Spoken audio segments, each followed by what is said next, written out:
Kansas City থেকে এখন মায়ামিতে defending champion Argentina Hard Rock স্টেডিয়ামে আলবিসেলেস্তেদের জন্য অপরিচিত নয়। 2024 কোপা আমেরিকার শিরোপা জয়ের স্মৃতি রসদ যোগাচ্ছে মেসিদের। সেই সুখস্মৃতি এবারও অনুপ্রেরণা হয়ে থাকবে 3 বারের বিশ্ব চ্যাম্পিয়নদের। তবে বর্তমানে লক্ষ্য একটাই, আসরে চমক দেখানো, কেপ ভার্দেকে হারিয়ে রাউন্ড অফ 16-এ পা রাখা। এর মধ্যে গ্রুপ পর্বে শতভাগ জয় নিয়ে নকআউট পর্বে আত্মবিশ্বাসের তুঙ্গে লিওনেল স্কালোনির দল। ম্যাচের নিয়ন্ত্রণ, বলের দখল ও আক্রমণ ভাগ সব মিলিয়ে কেপ ভার্দের চেয়ে যোজন এগিয়ে থাকবে আর্জেন্টিনা। আসরে 6 গোল করে দুর্দান্ত ফর্মে লিওনেল মেসি। অ্যাটাকিংয়ে এলএম10-এর সঙ্গে থাকছেন হুলিয়ান আলভারেজ ও লাউতারো মার্টিনেজ।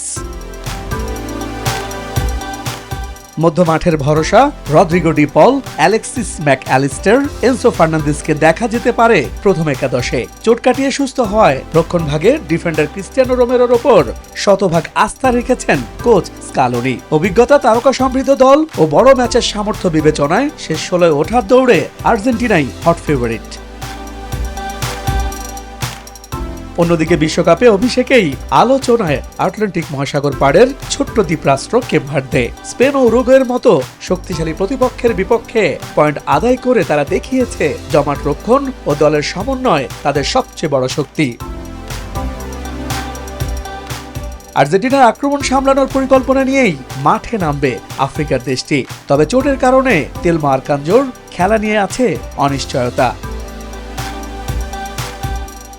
বিশ্বকাপের আসরে বরাবরই নবাগত দলগুলো চমক দেখিয়ে থাকে। বিশ্বকাপের 96 বছরের ইতিহাসে সবচেয়ে ছোট্ট দেশ হিসেবে এবার রাউন্ড অফ 32-তে রূপকথার জন্ম দিয়ে ইতিহাস গড়ার প্রত্যয় কেপ ভার্দের।